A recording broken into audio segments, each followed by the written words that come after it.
Bien, bien-aimés frères et sœurs, je voudrais rapidement juste vérifier, excusez-moi, la qualité ou plutôt le son. Excusez-moi.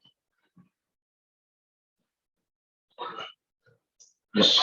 Voilà. Ce soir, nous vous saluons au nom de notre Seigneur Jésus-Christ. Que Dieu vous bénisse. Bienvenue encore à cette réunion biblique, un moment de partage autour de la sainte parole du Seigneur, un moment où nous nous remémorons les choses de la maison, les choses du royaume, les choses que le Seigneur nous a fait parvenir et les choses que le Seigneur nous a dites en ces temps de la fin par sa grâce. La semaine, nous ne cesserons jamais de le dire, elle était encore une fois une semaine très riche, puisque le Seigneur nous a réellement envoyé sa parole. C'est comme ça qu'il était question que le Seigneur soit notre crainte. Il était question de celui qui vaincra. Et il était aussi question de l'assemblée des premiers-nés, mais une semaine qui a été marquée aussi par le funérail de notre frère Paul Smith, qui s'est reposé après avoir servi au dessein du Seigneur. Que Dieu soit remercié pour toutes choses. Et quand je pense à cette assemblée des premiers-nés, il y a une écriture qui vient juste après, c'est là qui est aussi importante. Dans Hébreux chapitre 12, je prends avec vous déjà le verset 13. Après avoir parlé de l'assemblée des premiers-nés au verset 23 déjà, qu'est-ce que je dis? L'assemblée des premiers-nés, il dit au verset 22, mais vous êtes approchés de la montagne de Sion, de la cité de Dieu vivant, la Jérusalem céleste, des myriades qui forment le cœur des anges, de l'assemblée des premiers-nés inscrits dans les cieux. Vous vous êtes approchés du juge qui est le Dieu de tous, des esprits, des justes parvenus à la perfection.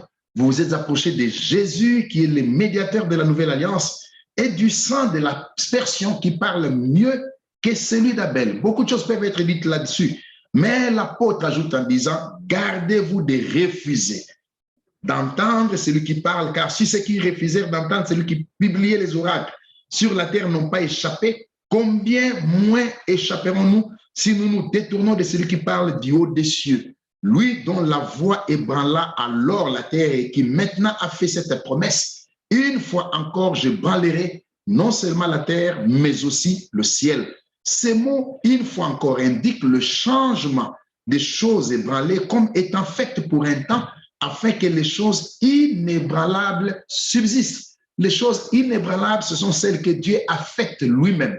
Ce que Dieu fait en nous, c'est ça qui est inébranlable. Mais si ce n'est pas le Seigneur qui les a faites en nous, dès que l'épreuve arrive, tout s'ébranle, bien-aimés frères. C'est pourquoi, recevant un royaume inébranlable, montrons notre reconnaissance en rendant à Dieu un culte qui lui soit agréable avec piété et avec crainte.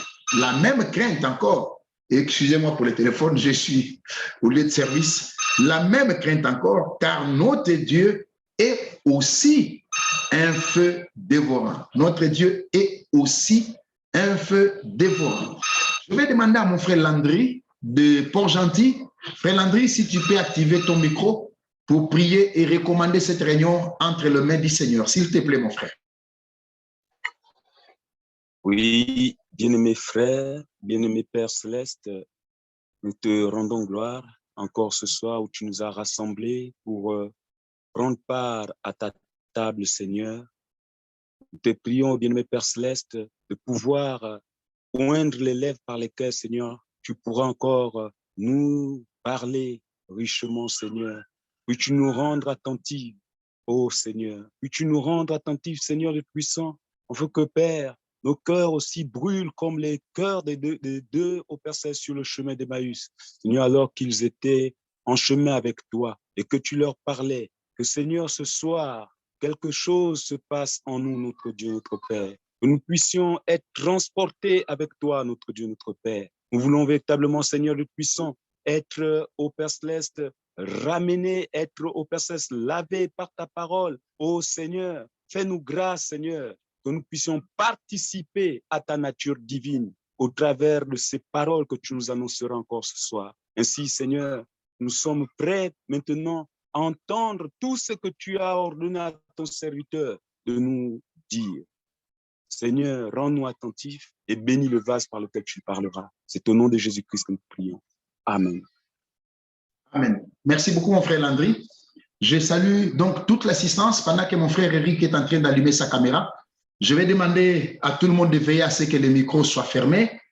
Et je vais demander aux amis qui sont sur Facebook de prendre une minute rapidement pour partager la réunion afin que d'autres aient la possibilité aussi d'écouter ce que le Seigneur a bien voulu nous réserver pour ce soir par la bouche de son humble serviteur, de notre frère Eric. Donc, je vais vous demander à vous qui êtes sur Facebook, rapidement, si ça ne vous dérange pas, de partager la réunion, pour que les amis qui sont au loin, les membres de famille et toute autre personne puissent avoir la possibilité d'écouter, puisque nous ne pouvons pas ne pas parler de ces choses, car ce jour est un jour de bonnes nouvelles. C'est un jour consacré au Seigneur, un grand jour, et la bonne nouvelle doit être partagée.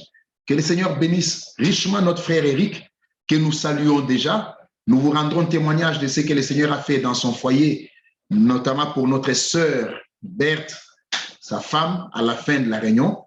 Mais nous le remercions, notre frère Eric, donc, pour sa disponibilité, du fait qu'il a accepté encore d'être là par la grâce de Dieu, pour que tous ensemble, nous puissions écouter ce que le Seigneur aura mis dans sa bouche. Nous pourrons dire réellement que nous sommes devant Dieu, pas devant un homme, mais nous voulons entendre ce que le Seigneur a placé dans la bouche de son serviteur. Mon frère Eric, si vous pourrez allumer votre caméra, comme ça je vais vous mettre en évidence et vous laisser directement la possibilité de vous adresser au peuple de Dieu. Alors, voilà. Voilà mon frère, vous avez la parole. À mon tour, je vous salue tous très fraternellement dans le nom précieux de Jésus-Christ, notre Seigneur. Combien de temps nous reste-t-il encore? Combien?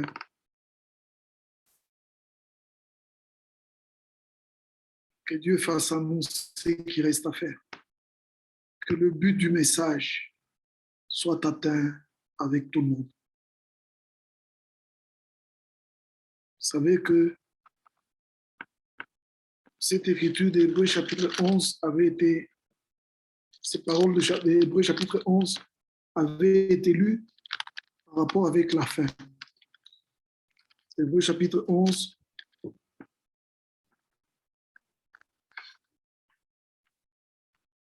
verset 39, tout cela,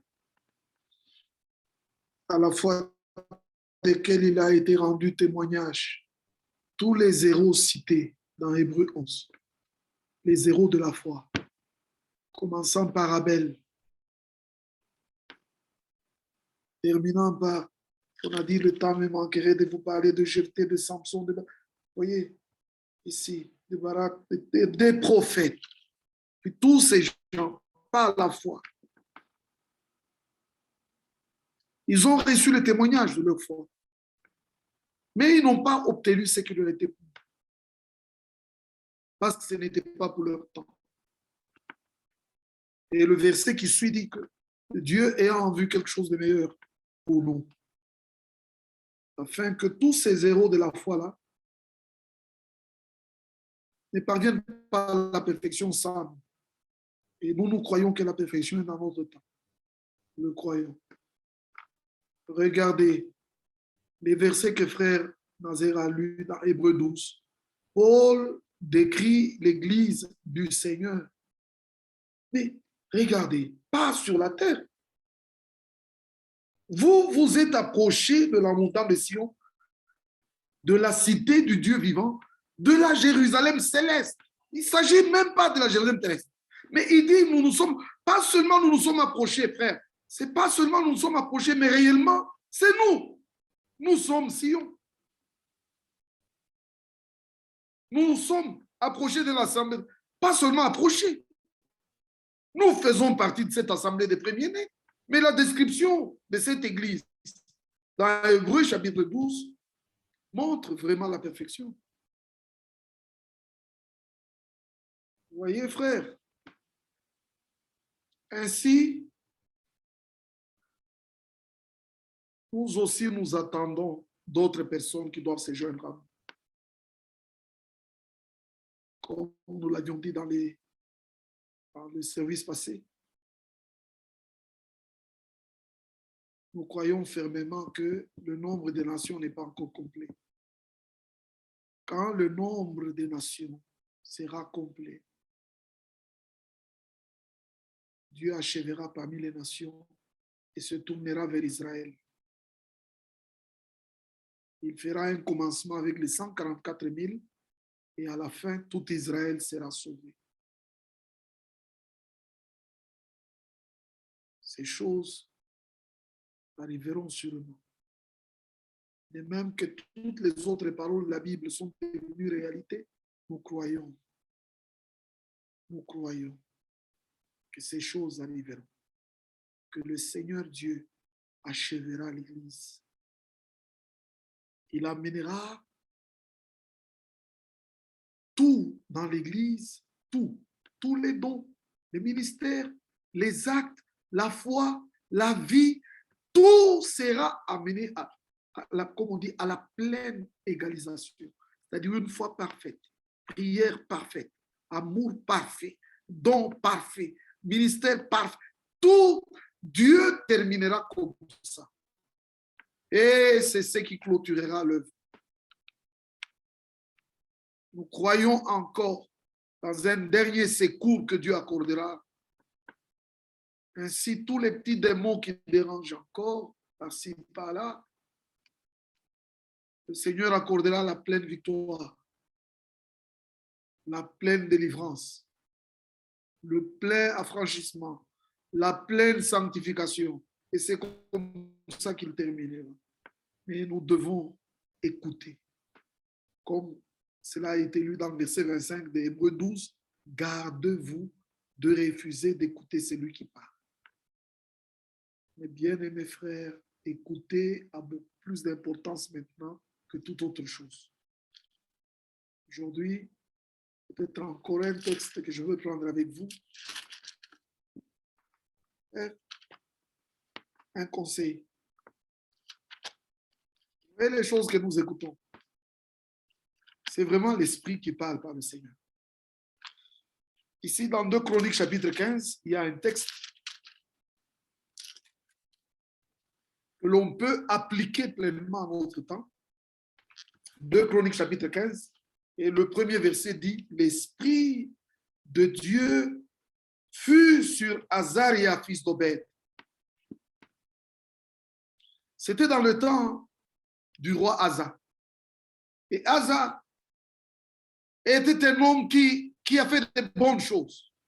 On dit au premier verset de chapitre 14 que Asa fit ce qui est bien et droit aux yeux du Seigneur son Dieu. Il fit disparaître les autels de l'étranger et les hauts lieux. Il brisa les statues et abattit les idoles. Vous voyez, c'était vraiment un temps comme le nôtre que nous vivons avec vous en tant qu'Église du Seigneur. Nous ne supportons aucune interférence. Nous sommes, c'est un défi que Dieu nous a donné. Aucune mauvaise chose qui n'est pas de Dieu ne subsistera dans nos assemblées et dans nos réunions. Voyez-vous ça? Il y a eu des temps qui ont existé et qui sont vraiment comme le nôtre, où on peut se référer à ces temps-là et amener ça dans notre génération et comprendre ce que Dieu fait. Mais voilà que ce prophète est soutenu par Azaria, fils d'Obed, qui était un prophète. L'Esprit de Dieu vint sur lui. Et Azaria alla au-devant d'Asa, verset 2, et lui dit, écoutez-moi, Asa, et tout Juda et Benjamin. Vous savez que ça, c'était le temps où le royaume d'Israël était divisé en deux. Les 10 tribus sont parties. Étaient parties avec Roboam, avec Jéroboam plutôt. Juda, 2 tribus seulement sont restées. C'était comme ça. Bon, c'était... Les autres, ils sont partis. ils sont tombés dans l'idolâtrie directement, sans résister, ils sont tombés dans l'idolâtrie. Mais la partie qui est restée avec Jérusalem, ils avaient encore le temple, ils avaient encore l'autel pour offrir des sacrifices à Dieu, ils avaient encore le lieu saint avec les chandeliers, ils avaient, frère, ils avaient encore le culte, ils avaient encore la parole, ils avaient encore, les dons de Dieu étaient encore là. Et un prophète pouvait venir et leur parler. Et ici, il est dit, il parla à tout Israël et leur dit, le Seigneur est avec vous quand vous êtes avec lui. Vous écoutez ça, frère? Il ne peut pas être avec nous quand nous ne sommes pas avec lui. Ainsi, comme William Branham a prêché la prédication, comment puis-je vaincre? Il dit, qu'est-ce que nous devons vaincre? La plus grande bataille que nous avons, c'est de garder le lien avec Dieu. C'est de tenir à chaque moment dans la présence de Dieu. Une fois que nous avons reçu la grâce d'entrer en sa présence, que Dieu nous ait acceptés, que nous avons goûté, nous savons où trouver Dieu, et nous sommes dans sa présence, nous devons nous battre pour ne pas nous éloigner de ça. Alors il a dit vaincre. William Branham a dit un seul mot. Vaincre, c'est garder la vie en soi. Celui qui ne garde pas la vie en soi, il restera avec l'apparence. Mais Dieu n'est plus là. Dieu est déjà parti. C'est ce que toutes les dénominations sont. Le Seigneur les a déjà abandonnés depuis longtemps. Mais ils sont toujours là. Au nom de Jésus. Au nom de Jésus. Oh notre Dieu. Ils chantent. Mais Dieu est avec vous quand vous êtes avec lui. Maintenant vient la phrase. Si vous le cherchez, vous le trouverez. Mais si vous l'abandonnez, il vous abandonnera. Voyez pourquoi je parle de ça? Parce que le même esprit de Dieu est venu encore dans notre génération. Sur l'homme de Dieu. Et il nous a lu Isaïe 55 en disant, cherchez le Seigneur pendant qu'il se trouve. Est-ce que ne voyez-vous pas la chose? Pouvez-vous voir? Nous savons que personne ne peut chercher le Seigneur si lui, le Seigneur, ne l'a pas cherché avant. Vous savez ce que le Seigneur disait? Nul ne peut venir à moi.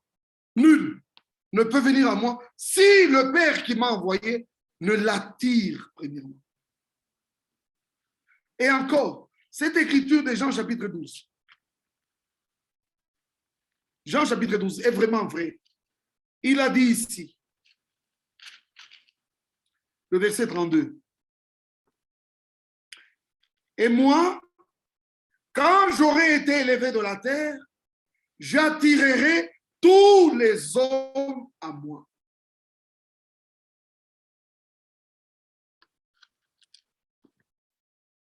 Dites-moi,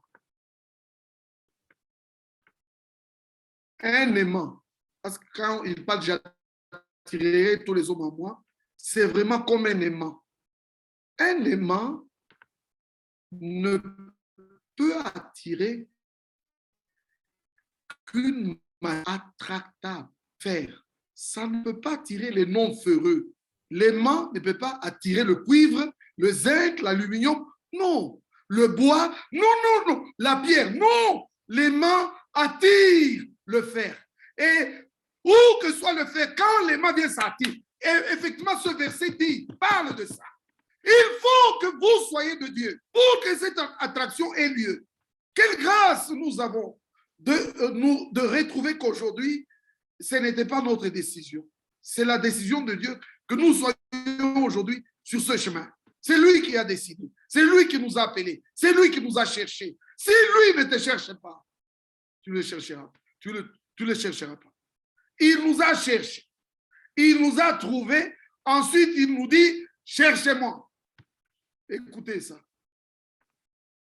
Alors, ne peut le chercher que celui que lui a cherché.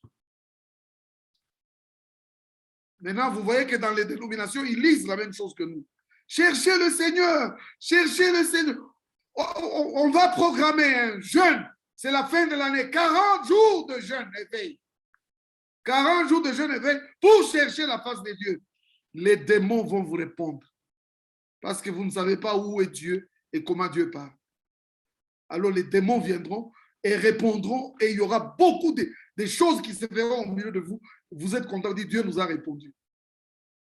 Dieu n'est pas partout.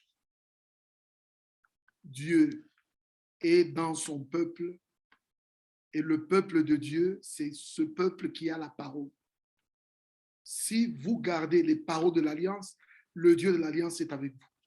Ainsi, 2 Chroniques est très merveilleux. Ce chapitre est très merveilleux. Continuez un peu les versets, frères. Vous allez voir ce qui est écrit. Il est écrit ici, verset 3. Pendant longtemps, il n'y a eu pour Israël ni vrai Dieu, ni sacrificateur qui enseigna, ni la loi. Vous savez toute cette situation? Vous savez d'où nous sommes venus? Il n'y avait ni vrai Dieu, il n'y avait ni vrai ministère, ni vrai enseignement, prédication de la parole. On était dans les fables et les choses et les choses et les choses. Mais un message du temps de la fin est venu. Un message, par le message du temps de la fin, on nous a montré le vrai Dieu. Où il est, comment le chercher, comment le trouver. Oh frère. Ici, il est dit au verset 4, mais au sein de leur détresse, ils sont retournés au Seigneur, le Dieu d'Israël. Ils l'ont cherché et l'ont trouvé.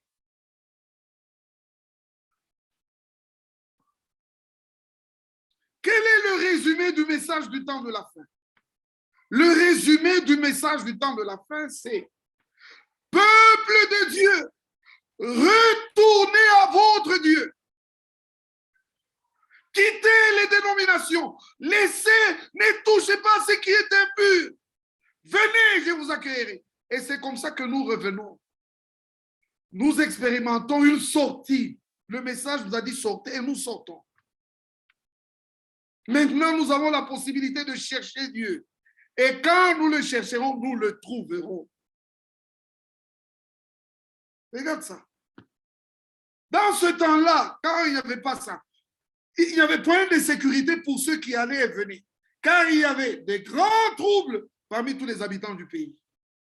On se heurtait peuple contre peuple, ville contre ville, parce que Dieu les agitait par toutes sortes d'angoisses. Vous donc, fortifiez-vous et ne laissez pas vos mains s'affaiblir, car il y aura un salaire pour vos œuvres. Après avoir entendu les paroles de ce prophète, les paroles de la prophétie d'Obed le prophète, Asa se fortifia et fit disparaître les abominations de tous les pays de Juda et de Benjamin et des villes qu'il avait prises dans la montagne d'Éphraïm, et il restaura l'autel du Seigneur qui était devant le portique du Seigneur. Le peuple pouvait de nouveau prier et offrir des vrais sacrifices et aller à l'endroit où Dieu peut répondre. Il rassembla tout Juda et Benjamin et ceux d'Éphraïm, de Manassé, de Siméon qui habitaient parmi eux. Il y avait des gens d'Israël, de la partie qui était partie, mais qui ont dit non, non, nous retournons à Juda. Ah, c'est faux là-bas, nous retournons, le vrai Dieu est à Juda. Frère, ces tribus, Éphraïm, Benjamin, voyez, Manassé, Siméon, ils se sont réunis à Juda. Et alors, il est écrit, ils se joignirent à lui parce qu'ils virent que le Seigneur, son Dieu, était avec lui. Ils s'assemblèrent donc à Jérusalem le 3e mois de la 15e année du règne d'Asa. Et ce jour-là, ils sacrifièrent au Seigneur sur Le butin qu'ils avaient amené, 700 bœufs, 7000 brebis. Ils prirent, ça c'est important, verset 12, ils prirent l'engagement de chercher le Seigneur, le Dieu de leur père, de tout leur cœur et de toute leur âme. Frère, c'est ça la promesse de la Bible. C'est ça la promesse. Si vous me cherchez de tout votre cœur, vous me lisez ça. Lisons ça dans Jérémie. Jérémie chapitre 29. Jérémie chapitre 29. Verset 12. Vous m'invoquerez et vous partirez. Vous me prierez et je vous exaucerai. Cherchez le Seigneur pendant qu'il se trouve. Invoquez-le tandis qu'il est proche. Regardez le verset, regardez. Vous me chercherez et vous me trouverez. Si vous me cherchez de tout votre cœur, je me laisserai trouver par vous. Quelle parole merveilleuse. Frère, c'est notre temps, c'est la prédication d'aujourd'hui. C'est vraiment l'action de l'Esprit dans le peuple aujourd'hui. Tous ceux qui sont de Dieu ne se contentent pas seulement d'écouter, ne se contentent pas seulement d'être membre d'une assemblée. Vous avez entendu le témoignage. Et le frère Franck qui a dit ça, il dit, c'est frère Branham qui avait dit. Frère Branham avait dit, les gens viennent à l'église. Pendant longtemps, ils viennent à l'église, mais ils n'ont jamais rencontré le Seigneur. Comment vous allez à l'église tous les jours pendant des années et vous n'arrivez pas à rencontrer le Seigneur? La preuve, c'est que vous êtes la même personne. Vous n'avez rien changé. Vous avez le même cœur. C'est que vous êtes brut. Quand on parle de quelqu'un qui est brut, c'est-à-dire, comment pouvons-nous expliquer brut? Vous voyez, frère, le tailleur de pierre ou le tailleur de bois. Il va couper un tronc d'arbre. Quand il amène le tronc d'arbre là, le tronc d'arbre, c'est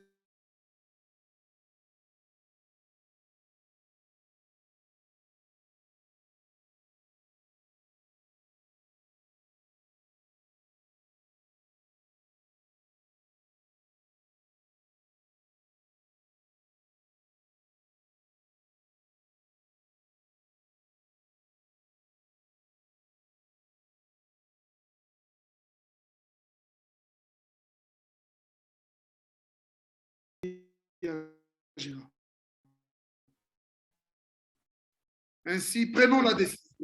Comme ces gens, prenons la décision. 2 Chroniques chapitre 15, verset 15. Tout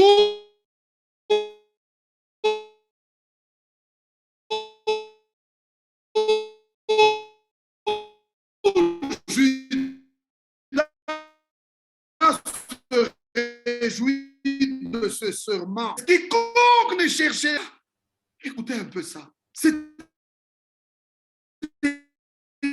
écrit comme ça dans la Bible. Et ces gens ont pris un engagement comme ça. Quiconque ne cherchera pas le Seigneur, laissez-moi vous dire quelque chose. Lisez avec moi Romains chapitre 14. Romains chapitre 14. Vous savez d'où ce verset est venu. Ceux qui ont eu la possibilité de suivre le service d'adieu. Ceux qui ont eu la possibilité de suivre le service d'adieu.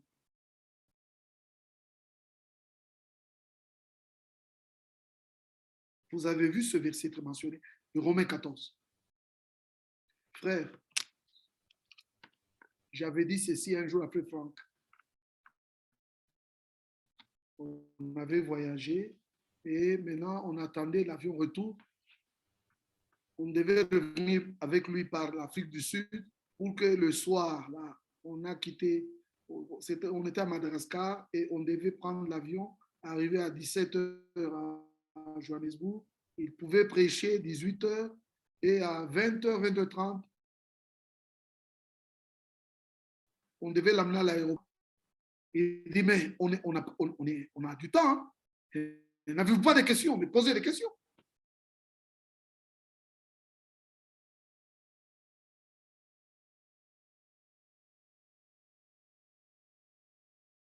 Et je lui ai dit, mais je ne connais pas sur la terre un homme ou un commerçant ou un diplomate ou un envoyé, ambassadeur, je ne sais pas, qui pendant 50 ans a été en voyage chaque mois pendant 2 semaines. Frère,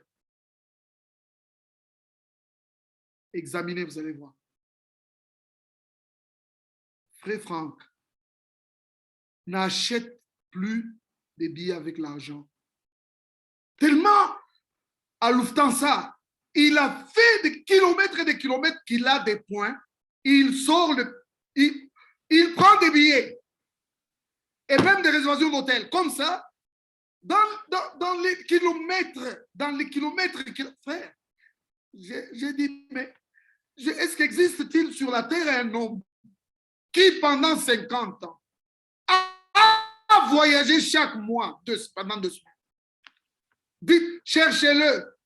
Dites-moi si vous trouvez quelqu'un, dites-moi. Et quand je lui ai dit ça, il a failli pleurer. Il a dit, frère, je n'ai pas ma vie. Moi, je n'ai pas une propre vie. Moi, je vis pour le Seigneur. Et c'est le témoignage de Frère Smith. Frère, c'est le témoignage de William Branham. Que je ne vous choque pas. J'ai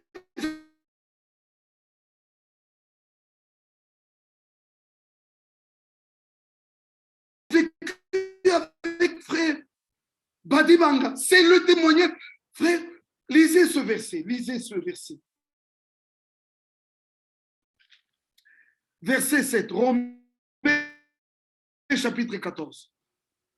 Dites-moi entre ton verset et mon verset. Vivre pour toi-même, ça veut dire quoi? Nul de nous.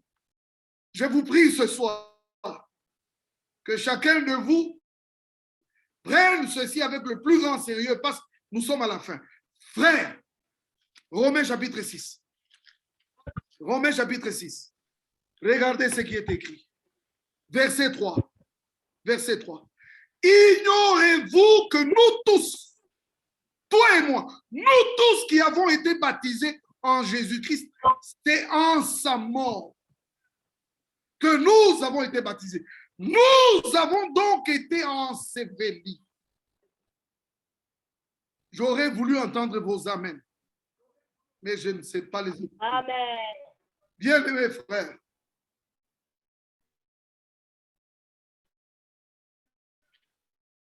nul, personne, pas moi, pas toi, personne, nous tous qui acceptons Jésus-Christ, on doit arriver à dire ce qui est écrit dans deux, ce n'est plus moi qui vis. Et ce papa-là qui a demandé, il a eu la possibilité de dire à son ami, à frère Franck, au revoir, nous reverrons. Vous voyez un peu quel départ?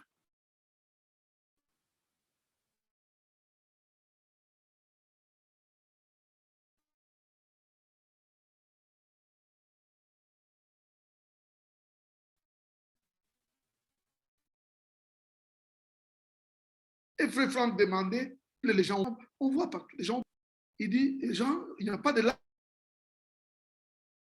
larmes ici, les gens ne pleurent pas parce que tous sont reconnaissants. Si je peux aussi vivre une vie comme ça, nous nous inquiétons beaucoup pour nos vies personnelles. Et vous savez que tous les conflits entre frères, c'est à cause de ça. C'est ce que Jacques dit. Il dit, vous demandez, vous ne recevez pas parce que vous demandez mal.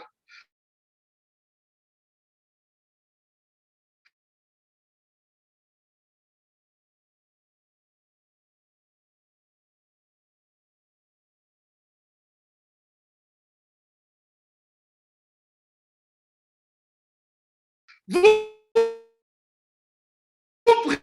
travaillez dans le but de satisfaire vos membres, ce sont des convoitises. C'est comme pourquoi il y a des divisions entre notre frère Franck et ses deux amis qui sont partis. Quand un prédicateur du monde vient aujourd'hui et nous dit: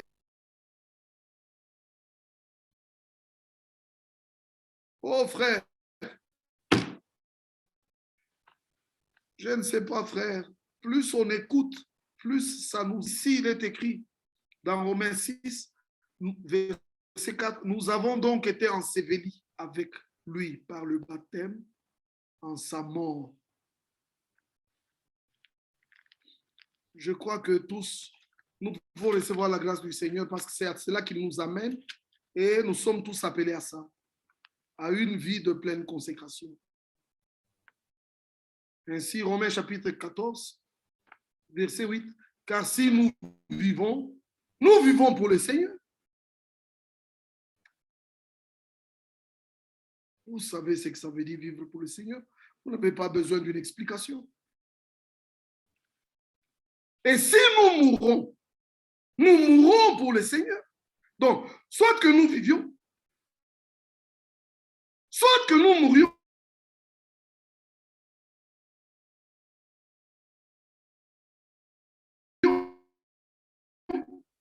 Nous sommes au Seigneur, là de la foi. Puisse Dieu accorder cette grâce partout où vous écoutez, frère. Quand on jette les regards, vous voyez, on disait que, oui, c'est William Branham qui a dit ça. Il a lu, vous connaissez la prédication, n'y a-t-il pas de bon mangala? Il a dit, il a lu le verset qui est dans Jérémie qui dit: pourquoi la plaie de la fille de mon peuple ne guérit pas? Pourtant, il y a des médecins. Pourtant, il y a la baume, il y a le baume à mettre. Mais pourquoi la guérison ne s'opère pas? Il dit parce que ceux qui pensent la plaie, ils la pensent de la mauvaise manière, ils la pensent à la légère. C'est ce que la Bible dit. Et quand William Branham a lu ces versets, il a dit ceci: le corps le plus malade qu'il n'ait jamais connu, c'est l'Église du Seigneur. Des divisions partout, des tiraillements partout. Une petite assemblée à gauche, une petite assemblée à droite, une petite assemblée sur le toit, une petite assemblée derrière la maison. Et quand vous prenez la Bible, il y avait une église à Corinthe, il y avait une église à Éphèse, il y avait une seule église à Thessalonique. Vous pouvez donner une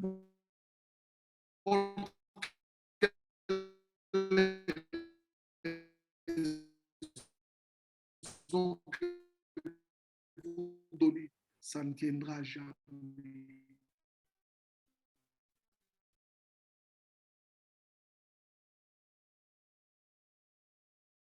Vous savez, d'une prédication apostolique aujourd'hui, la preuve et la seule manière de dire qu'on a la prédication apostolique, c'est de travailler.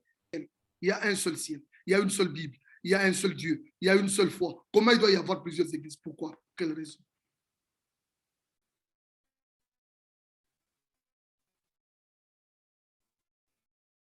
Voyez-vous ça, frère? Cette phrase que je vous dis ici, la preuve d'une prédication apostolique, la preuve d'une prédication apostolique, c'est un travail en commun et en harmonie. Vous pouvez lire ça dans la lettre circulaire numéro 23. Vous voyez? Ainsi, frère, nous sommes arrivés au point où, maintenant, cette parole d'Ésaïe 57 revêt son importance. Ésaïe chapitre 57 qui dit, Ésaïe 57, verset 14. Et il commandera, c'est un commandement, c'est Dieu qui ordonne. Il ordonnera. Frayez, préparez le chemin. Enlevez tout obstacle du chemin de Dieu. Doit marcher sur un chemin sans obstacle. Nous avons la plus grande responsabilité de toutes les mauvaises choses qui arrivent à l'Église en tant que prédicateur. Il faut que Dieu nous aide. Que vous voyez, le message du temps de la fin avait un seul but.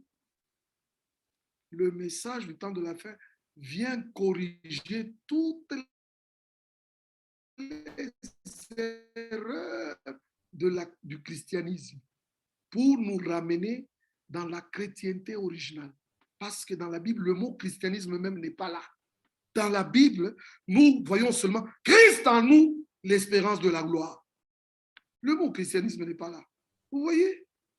Ainsi, tout obstacle doit être enlevé du chemin du peuple de Dieu. Le peuple de Dieu doit retourner à la véritable adoration. Le peuple de Dieu doit avoir la vraie foi, écouter la vraie parole et marcher sur des chemins droits. Grâce soit rendue à Dieu notre Père, parce qu'il a envoyé un prophète, William Marion Branham, et ensuite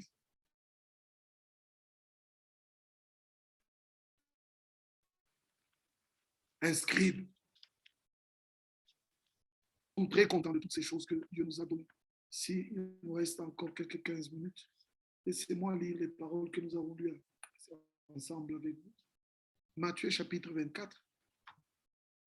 Regardez. Matthieu chapitre 24 est très important pour nous tous. Ainsi, comme jamais dans aucune autre génération, ici,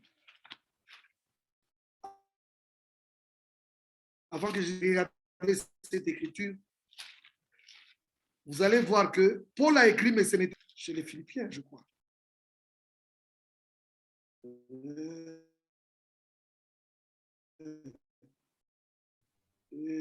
Ici. Cet évangile qui est bon, c'est où? C'est où? Excusez-moi. Je vais trouver. Je vais trouver. Voilà, c'est Colossiens chapitre 1. Colossiens chapitre 1. Regardez un peu ce verset. Dites-moi si ce verset, il est vraiment un verset du temps de Paul. Colossiens chapitre 1, verset 5. Même à partir du verset 4. Ayant été informé de votre foi en Jésus-Christ et de votre charité pour tous les saints, à cause de l'espérance qui vous est réservée dans les cieux, que la parole de la vérité, la parole de l'évangile vous a précédemment fait connaître.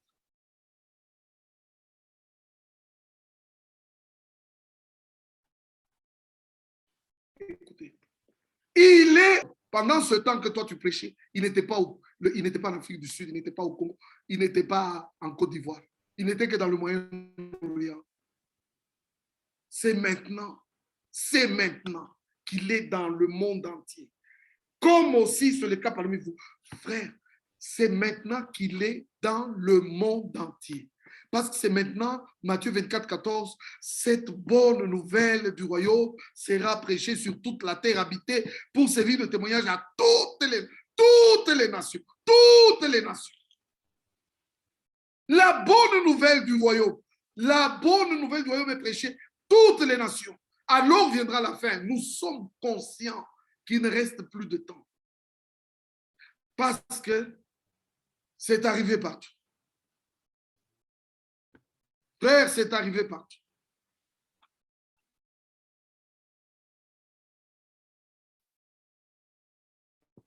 Vous savez, j'ai un peu, le Seigneur m'a accordé un peu la grâce de trouver facilement les contacts dans des pays où je pensais qu'il n'y a pas le message. Mais, à mon très grand étonnement, le message est déjà là. On parlait de Djibouti. Vous voyez la Corne d'Afrique, Djibouti. Djibouti est à côté de Yémen et un peu plus loin dans l'océan, vous y trouvez les îles Comores. On appelle les îles des Comores unies. Et Djibouti et les Comores sont totalement musulmans. Djibouti, c'est 97% des musulmans. Comores, c'est 97,quelques% des musulmans. Mais imaginez-vous, frère, imaginez-vous que dans ces pays-là, il y a des hommes qui ont entendu ce message ici. Et cet homme-là me disait, écoute, si tu viens aux Comores,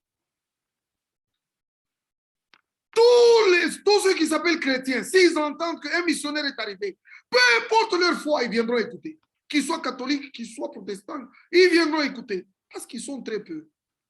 Parce que les gens n'osent pas aller là-bas. Frère, c'est étonnant. Matthieu 24, 14.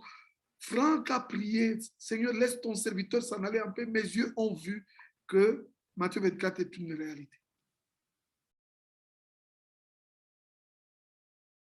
L'évangile est maintenant dans le monde entier. Alors, à cause de ça, n'est-ce pas que ici, on a lu 2 versets, Matthieu chapitre 4. Dans Matthieu chapitre 4, le verset 23, Jésus parcourait toute la Galilée enseignant dans les synagogues, prêchant la bonne nouvelle du royaume. La bonne nouvelle du royaume, ce n'est pas seulement l'évangile. La bonne nouvelle du royaume inclut et l'évangile, et la prophétie, et l'enseignement. Et quand la bonne nouvelle de l'évangile et la bonne nouvelle du royaume est prêchée, ça produit les fils du royaume. Ça, c'est Matthieu 13. Ça, c'est Matthieu 13. Et ici, dans Matthieu 13, il est écrit, verset 36, alors il renvoya la foule et entra dans la maison. Ça, c'est fantastique. Ça, c'est fantastique. Chaque verset de la Bible peut dire quelque chose de profond. Ici, Jésus prêchait à la grande foule. Et comme cela est montré depuis les premiers versets de Matthieu 13, il ne parlait qu'avec parabole. Jamais il ne parlait sans parabole. Alors, ça a inquiété les apôtres. Regardez. Verset 10 de Matthieu 13. Les disciples s'approchèrent et lui disent, pourquoi leur parles-tu en parabole? Pourquoi ne peux-tu pas expliquer, frère? Jésus ne peut pas expliquer à tout le monde. Non, frère. À tout le monde, on prêche en parabole. Dehors, les gens doivent écouter en parabole. Vous voyez? Verset 34. Jésus dit à la foule toutes ces choses en parabole. Il ne lui parlait point sans change. Les paraboles sont pour les autres. Il fait ça afin que s'accomplisse ce qui avait été annoncé par le prophète. J'ouvrirai ma bouche en parabole. Je publierai, regardez ce verset, je publierai des choses cachées depuis la création du monde. Donc des choses cachées avant la création du monde. Il n'y a que ceux dont les noms sont écrits avant la fondation du monde. Dans le livre, ceux-là recevront les choses cachées avant la fondation. Voyez, frère, voyez. Ainsi, l'élection est vraie. Celui qui refuse l'élection lui-même n'est pas élu. L'élection existe.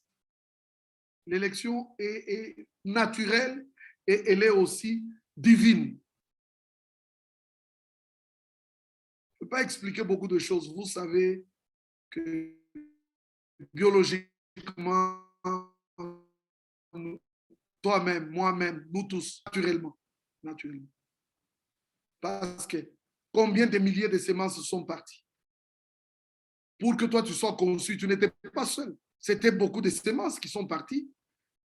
Et Dieu a choisi une seule, qui a saisi une autre ovule aussi choisie. Et ça t'a formé, toi, tu es né.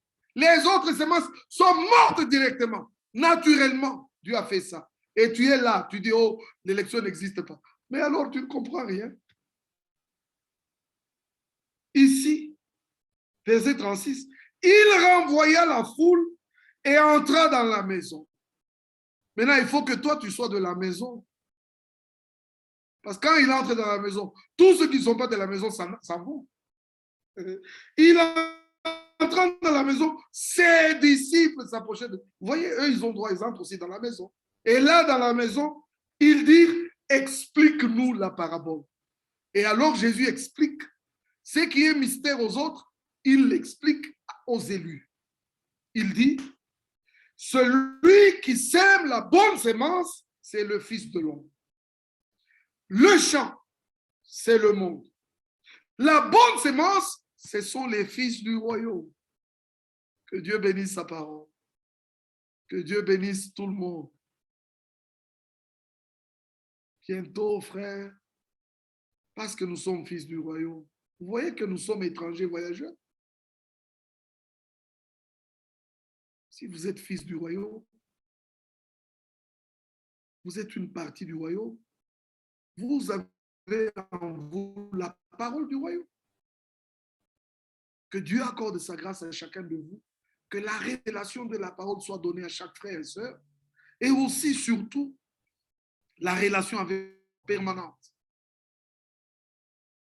Ne sois pas avec Dieu seulement quand tu es à l'église, mon frère. Dès qu'à l'église, tu sens qu'il est là, il t'a saisi, ne le lâche plus. Chaque fois que tu vas sur la route, quelque chose veut te distraire, tu dis, Seigneur, je voudrais rester en ta présence. Tu te bats pour le garder avec toi. Jusque chez toi à la maison. Oh, laissez-moi, j'ai mon Dieu avec moi. C'est comme ça, tu vis dans sa présence en permanence. David priait déjà dans le psaume 27, il disait, mon âme, mon cœur dit de ta part, cherche le Seigneur. Et je cherche ta face, Seigneur. Ça, c'est le désir qu'il y a dans le... Si nos cœurs arrivent à ce désir-là, frère, le ciel nous répondra bientôt et l'esprit tombera comme la pluie. Que l'honneur, la gloire et la louange reviennent à notre Dieu. Au nom de Jésus-Christ. Amen. Amen. Merveilleux. Vraiment merveilleux. Merveilleux. Que Dieu bénisse richement notre frère Eric. Qu'il le bénisse richement à cause de cette profonde et merveilleuse parole. Que le Seigneur soit remercié pour sa fidélité, frère.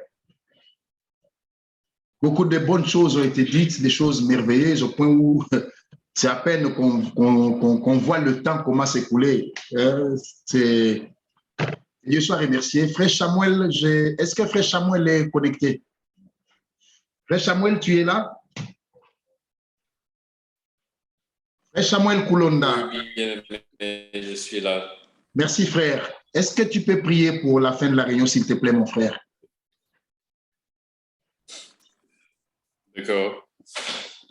Prions le Seigneur. Seigneur Dieu, notre Père, nous te sommes reconnaissants pour ta bonté, ta grâce et ta miséricorde. Merci pour ce moment favorable qui t'a plu de nous donner. Tu nous as choisis, tu nous as élus, afin que nous puissions servir à la louange de ta gloire. Merci Seigneur, parce qu'il t'a plu que dans ces derniers temps, où le monde divague, que tu puisses nous rassembler afin de nous parler, afin de nous préparer pour ton action et afin que tu puisses nous accorder l'héritage que tu nous as promis. Ainsi, Seigneur, nous remettons entre ta main donc ton peuple. Ta parole a traversé le monde et Seigneur, c'est toi qui l'as promis ainsi et tu as fait en ce que nous puissions être le résultat de cette parole.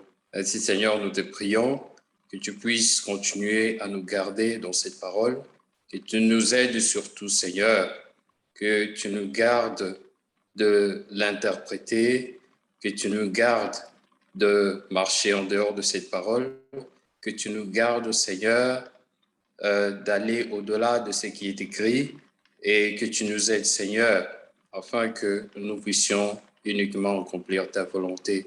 Seigneur Dieu, comme l'homme de Dieu l'a dit, ainsi c'est le temps où nous devons nous accorder uniquement à ta parole. Qu'il te plaise que tout ce qui a été dit puisse se manifester et se refléter dans nos vies ainsi que nous nous préparons pour ton retour. Bénis ton serviteur, bénis la parole qui a été donnée, bénis tous ceux qui ont été là pour écouter. Merci pour tout, Seigneur. Nous abandonnons entre tes mains puissantes, car nous le prions dans le puissant nom de notre Seigneur Jésus-Christ. Amen. Amen. Merci beaucoup, mon frère. Dieu te bénisse richement. Excusez-moi, il y a une légère coupure. Que Dieu bénisse richement notre frère Eric, qu'il bénisse tout son peuple qui était là pour écouter. Beaucoup de salutations, beaucoup de paroles de bénédiction. Je ne saurais peut-être pas tout lire. Notre frère David Yeo, notre sœur Nana Apono, notre frère Jérémy Kaniki, notre frère Michengana à partir de Luanda en Angola, notre frère Moulaja Philippe, notre frère Harry Boissy à partir d'Orléans en France, notre frère Camille Kwame. Bien des frères ont salué tous les saints, ont prononcé beaucoup de paroles de bénédiction, non seulement pour tout le monde, mais particulièrement pour notre frère Eric. Que Dieu bénisse richement notre frère Eric et qu'il bénisse chacun d'entre nous. Nous sommes à la fin. Nous remercions le Seigneur pour sa visitation encore ce soir et pour cette merveilleuse réunion qu'il nous a accordée dans sa grâce. Que le Seigneur soit avec nous tous. Alors, nous voudrions remercier le Seigneur pour sa fidélité, pour sa bonté, puisque notre sœur Bernadette, ou Berthe, la femme de notre frère Eric, est finalement sortie de l'hôpital et elle va beaucoup mieux par la grâce de Dieu. Elle va vraiment beaucoup mieux. Elle est chez elle à la maison et ça va vraiment beaucoup mieux par la grâce du Seigneur. Et pour cela, nous remercions le Seigneur pour sa bonté, pour sa fidélité et pour sa miséricorde. Personnellement, j'avais des actions de grâce aussi pour ceux qui sont avec nous en contact sur Facebook, l'ont certainement déjà remarqué. Je remercie le Seigneur pour mon fils aîné, Neville, qui a fini son cycle de graduat pour notre système d'enseignement supérieur, c'est Bac+3. Que le Seigneur le bénisse et qu'il soit encore avec lui pour le reste. Au reste, bien mes frères et sœurs, sincèrement, que cette bonne, profonde et riche parole serve à chacun d'entre nous pour consolider, renforcer, nous aider encore dans la marche pour le temps qui nous reste, puisqu'assurément, nous sommes vraiment à la fin. Aux uns et aux autres, frères, que la grâce du Seigneur soit avec nous tous et que Dieu nous bénisse tous, frères. Je pense que nous sommes à la fin. Si Dieu le veut, demain, nous sommes avec les frères d'Assini sur la même plateforme et avec les mêmes paramètres, avec notre frère Richer, que je salue et qui est là, et tous nos frères d'Assini et d'ailleurs qui se connectent à nous. Si le Seigneur le veut, mercredi, il y a rediffusion de Krefeld. Si le Seigneur le veut, samedi, il y a rediffusion de Krefeld le dimanche matin, sans préjudice de programme de nos assemblées locales où nous allons tous écouter la parole du Seigneur. Que le Seigneur nous bénisse, non seulement dans ce que nous écoutons directement de Krefeld, mais aussi dans ce que nous écoutons dans nos assemblées locales pour notre préparation et pour notre édification. Aux uns et aux autres, à tous les saints qui êtes là, et j'ai une pensée particulière aux frères qui sont dans des coins où il n'y a pas d'assemblée, notamment nos frères et sœurs de l'Arménie, où se trouve notre sœur Ripsime. Le Seigneur a permis que la parole arrive jusque-là et les croyants sont là, connectés à l'action de l'heure. Quand bien même il n'y a pas une assemblée, mais ils les écoutent. Et quand nous entendons les témoignages des lieux où la parole est arrivée, bien mes frères, nous ne cessons de remercier le Seigneur à cause de sa bonté et à cause de sa fidélité. Que Dieu nous bénisse tous, frères. Nous sommes arrivés à la fin. Nous pouvons ouvrir nos micros et éventuellement nos caméras pour nous souhaiter de riches bénédictions et nous saluer.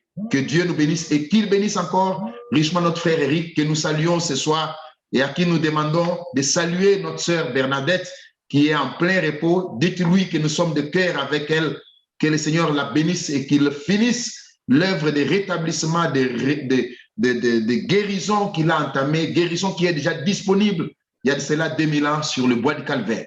Aux uns et aux autres, que Dieu nous bénisse tous, frères.